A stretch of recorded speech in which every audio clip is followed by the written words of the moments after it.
Hello बच्चों, आइए प्रश्न को देखते हैं। एक खिलौना एक लंबवर्तीय बेलन के आकार का है जिसका एक सिरा अर्धगोलाकार है और दूसरा सिरा शंक्वाकार है। बेलनाकार भाग की त्रिज्या और ऊंचाई क्रम से 5 सेंटीमीटर और 13 सेंटीमीटर है।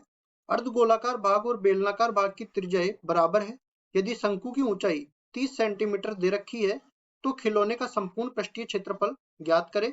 प्रश्न को हल करने से पहले इसकी मुख्य अवधारणा के बारे में चर्चा कर लेते हैं।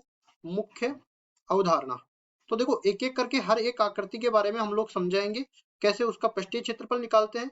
तो सबसे पहले हम लोग बात कर लेते हैं बेलन की। तो बेलन के लिए अपने पास इस तरीके की आकृति होती है। इसमें देखो वक्राकार सतह भी होती है और समतल सतह भी होती है। वक्राकार सतह की जो लंबाई होती है उसको हम लोग बेलन की ऊंचाई से निरूपित कर देते हैं, और ये जो बीच की जो दूरी है ये समतल सतह होती है। इसमें वृत्ताकार भाग होता है, तो केंद्र से परिधि तक की जो दूरी होती है उसको त्रिज्या बोलते हैं। तो मतलब मैं अगर बोलूं कि बेलन की मैं बात कर रहा हूं, बेलन का वक्र पृष्ठ, बेलन का वक्र पृष्ठ किसके बराबर हो जाएगा? 2 गुणा में पाई गुणा में आर गुणा में एच, जहाँ पे आर बेलन की त्रिज्या है, एच बेलन की ऊंचाई है। अब देखो बेलन का कुल पृष्ठीय क्षेत्रफल भी निकाल सकते हैं। ये तो अपने पास वक्र पृष्ठ का ही क्षेत्रफल आया है।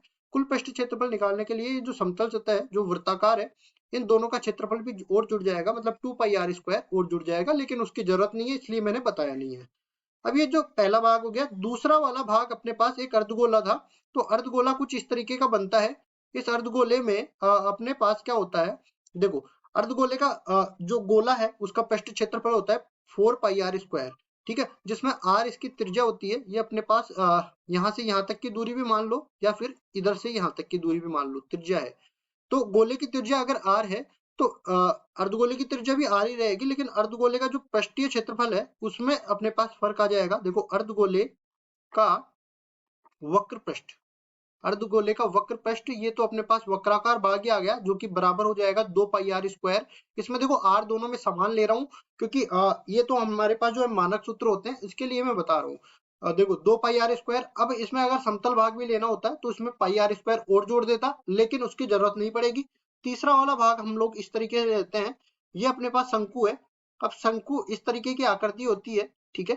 तो इसमें ये अपने पास जो ऊपर से ऊर्ध्वाधर जो ऊंचाई होती है उसको एच से निरूपित करते हैं, और जो वक्र सतह की ऊंचाई होती है मतलब कि ये लंबाई एल से निरूपित कर देते हैं। और ये जो बीच की जो दूरी होती है वृत्ताकार सतह के केंद्र से परिधि तक की दूरी, उसको त्रिज्या से निरूपित कर देते हैं। तो शंकु का जो वक्र पृष्ठ है, शंकु का वक्र पृष्ठ, इसको इस तरीके से बोल देते हैं वक्र पृष्ठ। इसका सूत्र होता है अपने पास पाई गुणा में आर गुणा में एल, जहाँ पे एल एच और आर के बीच में ये संबंध होता है पाइथागोरस प्रमेय से। यहाँ पे एक त्रिभुज की आकृति बन रही है, ठीक है। तो अब देखिए इन सूत्रों का उपयोग करते हुए सवाल को हम लोग हल करते हैं। सबसे पहले तो जो सवाल में आकृति बनवा रहा है वो आकृति हम लोग यहाँ पे बना लेते हैं।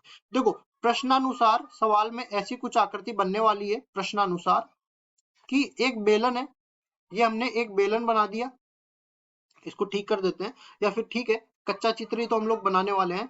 ये हमारे पास एक बेलन हो गया, ठीक है। और अपने जो है बोला है कि नीचे तो एक शंकु लगा हुआ है, तो ये शंकु लगा दिया हमने, और ऊपर अपने पास लगा हुआ है एक अर्धगोला, तो ये अर्धगोला हमने लगा दिया।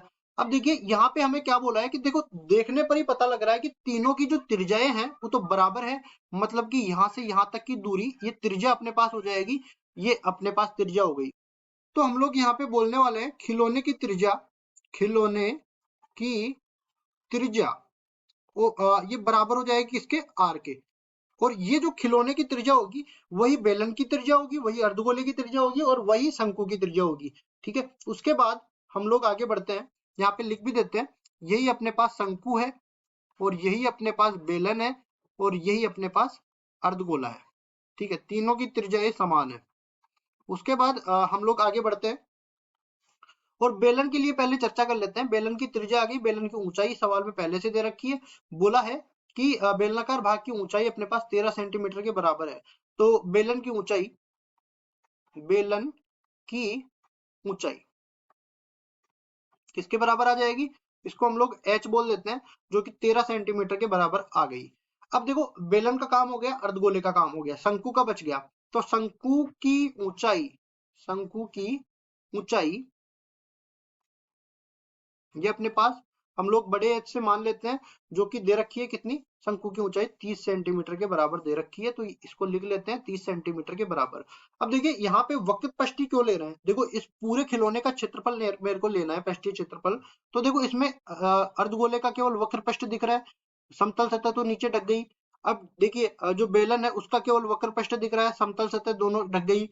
ठीक है, इसी तरह शंकु जो है उसका भी केवल वक्र पृष्ठ दिख रहा है, समतल सतह नीचे ढक गई। तो इस तरह तीनों का वक्र पृष्ठ अपने पास आ जाएगा। तो हम लोग यहाँ पे लिखने वाले हैं खिलौने का वक्र पृष्ठ, खिलौने का सॉरी पृष्ठीय क्षेत्रफल, पृष्ठीय क्षेत्रफल ये बराबर किसके हो जाएगा, बराबर हो जाएगा बेलन का वक्र पृष्ठ, बेलन का वक्र पृष्ठ प्लस अर्धगोले का वक्र पृष्ठ, अर्धगोले का वक्र पृष्ठ प्लस शंकु का वक्र पृष्ठ, शंकु का वक्र पृष्ठ।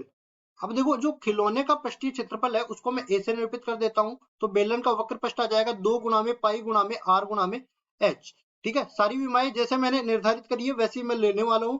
अर्धगोले का आ जाएगा 2 गुणा में पाई गुणा में आर स्क्वायर प्लस शंकु का आ जाएगा पाई गुणा में आर गुणा में एल।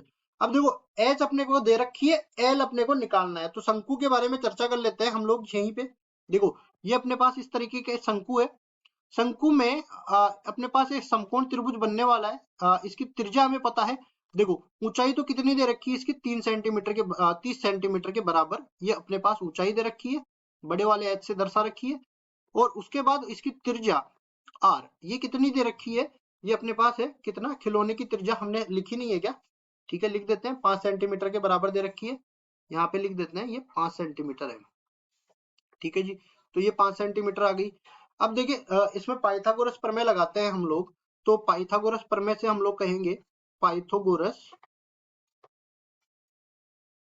प्रमेय से, पाइथागोरस प्रमेय से ये जो तिर्यक ऊंचाई है ये हम लोग निकालने वाले हैं, जो कि बराबर हो जाएगी, देखो एच का वर्ग प्लस आर का वर्ग, एच का वर्ग प्लस आर का वर्ग, इस पूरे का वर्गमूल। तो ये अपने पास बन जाएगा देखो 30 का वर्ग प्लस 5 का वर्ग, इस पूरे का वर्गमूल।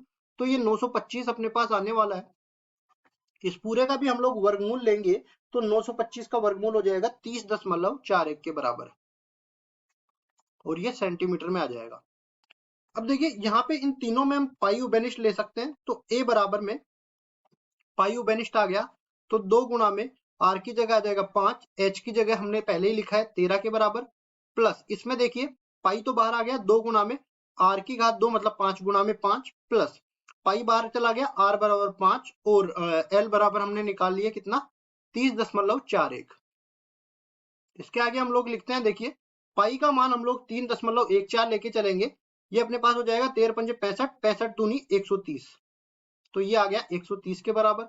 फिर इसको हल करते हैं तो 25 दूनी 50, और इसको भी हम लोग हल करते हैं 5 और 30.41 को गुणा करते हैं, तो ये अपने पास बन जाएगा 152.05।